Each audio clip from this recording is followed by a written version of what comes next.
जय श्री राधा रानी सरकार की, जय श्री कृष्ण भगवान की, जय मोक्षदा एकादशी व्रत की, जय श्री गीता जयंती व्रत महोत्सव की, जय सदगुरुदेव श्री बंसी वाले महाराज की।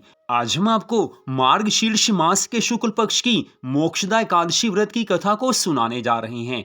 मोक्षदा एकादशी का व्रत इस वर्ष 11 दिसंबर दिन बुधवार को रखा जाएगा।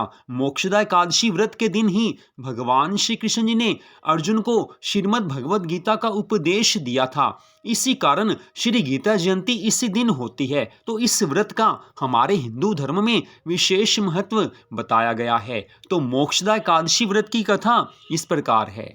धर्मराज युधिष्ठिर भगवान श्री कृष्ण जी से कहने लगे हैं कि हे प्रभु, मैं आपसे पूछना चाहता हूँ कि मार्गशीर्ष मास के शुक्ल पक्ष में जो एकादशी होती है उसका क्या नाम है, कौन सी विधि है, उसमें किस देवता का पूजन किया जाता है। हे प्रभु, ये सारी बातें आप बताइए और इसकी कथा सुनाने की कृपा कीजिए। भगवान श्री कृष्ण जी कहने लगे हैं कि हे राजन, मार्गशीर्ष मास के शुक्ल पक्ष की एकादशी का नाम मोक्षदा एकादशी है। अब मैं मोक्षदा एकादशी का भली प्रकार से वर्णन करूंगा, जिसके श्रवण मात्र से वाजपेय यज्ञ का फल प्राप्त होता है। हे राजन, मोक्षदा एकादशी व्रत के दिन यत्न पूर्वक तुलसी जी की मंजरी तथा धूप दीप आदि से भगवान दामोदर का पूजन करना चाहिए। मोक्षदा एकादशी का व्रत बड़े बड़े पापों को नष्ट कर देता है। उस दिन रात्रि में मेरी प्रसन्नता के लिए नृत्य, गीत और स्तुति के द्वारा जागरण करना चाहिए। जिसके पितर किसी कारणवश, किसी पापवश नीच योनि में पड़े हों, वे इस व्रत का पुण्य दान करने से मोक्ष को प्राप्त होते हैं। इसमें तनिक भी संदेह नहीं है। पूर्व काल की बात है। वैष्णव भक्तों से विभूषित परम रमणीय चंपक नगर में वे खानस नामक राजा रहते थे। वे अपनी प्रजा का पुत्र की तरह पालन करते थे। इस प्रकार राज्य करते हुए राजा ने एक दिन रात को स्वप्न में अपने पितरों को नीच योनि में पड़ा हुआ देख लिया। उन सब को इस अवस्था में देखकर राजा के मन में बड़ा विस्मय हुआ है और प्रातःकाल ब्राह्मणों से उन्होंने अपने स्वप्न का सारा हाल कह सुनाया। राजा सब ब्राह्मणों से कहने लगे हैं कि हे ब्राह्मण देवताओं, मैंने अपने पितरों को नरक में गिरा देखा है। इस स्वप्न का क्या अर्थ है? सपने में मेरे पितर नरक में पड़े हुए थे। वे बारंबार रोते हुए मुझसे ऐसा कह रहे थे कि तुम हमारे तनुज हो, इस कारण नरक समुद्र से हम लोगों का उद्धार करो।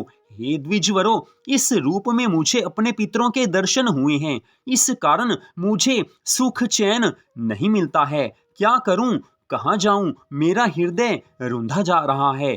हे द्विजवर, वह व्रत, वह तप और वह योग जिससे मेरे पूर्वज तत्काल नरक से छुटकारा पा जाएं, बताने की कृपा कीजिए। मुझ बलवान और साहसी पुत्र के जीते जी मेरे माता पिता घोर नरक में पड़े हुए हैं, अतः ऐसे पुत्र से क्या लाभ है? आज राजा के इन वचनों को सुनकर सब ब्राह्मण कहने लगे हैं कि हे राजन, यहाँ से निकट ही पर्वत मुनि का महान आश्रम है। वे भूत और भविष्य के भी ज्ञाता हैं।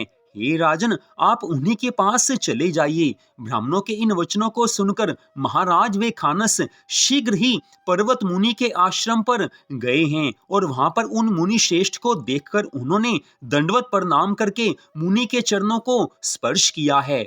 और मुनि ने भी राजा से राज्य के सातों अंगों की कुशल पूछी है। राजा कहने लगे हैं कि हे स्वामिन, आपकी कृपा से मेरे राज्य के सातों अंग सकुशल हैं, किंतु मैंने स्वप्न में देखा है कि मेरे पितर नरक में पड़े हैं। अतः बताइए कि किस पुण्य के प्रभाव से उनका वहां से छुटकारा होगा। राजा की ये बात सुनकर मुनि श्रेष्ठ पर्वत एक मुहूर्त तक ध्यान की अवस्था में रहे हैं। इसके बाद वे राजा से कहने लगे हैं कि हे महाराज, मार्गशीर्ष मास के शुक्ल पक्ष में जो मोक्षदा नाम की एकादशी होती है, तुम सब लोग उसका व्रत करो और उसका पुण्य पितरों को दे डालो। उस पुण्य के प्रभाव से उनका नरक से उद्धार अवश्य हो जाएगा। इतनी कथा सुनाकर भगवान श्री कृष्ण जी धर्मराज युधिष्ठिर से कहने लगे हैं कि हे राजन, मुनि के इन वचनों को सुनकर राजा पुनः अपने घर लौट आए हैं। जब उत्तम मार्गशीर्ष मास आया तब राजा वेखानस ने मुनि के कथना अनुसार मोक्षदा एकादशी का व्रत करके उसका पुण्य समस्त पितरों सहित अपने पिता को दे दिया है। पुण्य देते ही क्षण भर में आकाश से फूलों की वर्षा होने लगी। राजा वेखानस के पिता पितरों सहित नरक से छुटकारा पा गए और आकाश में आकर राजा के प्रति यह पवित्र वचन बोले कि हे पुत्र, तुम्हारा कल्याण हो। ऐसा कहकर वे स्वर्ग में चले गए।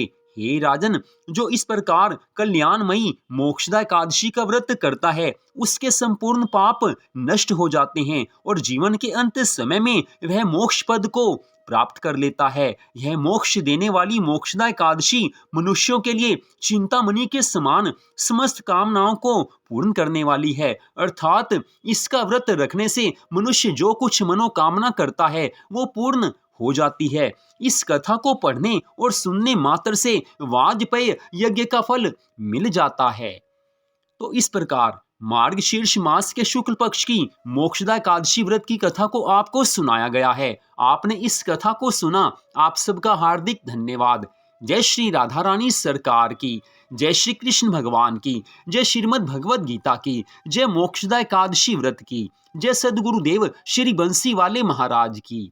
जय जय श्री राधे, जय जय श्री राधे, जय जय श्री राधे श्याम।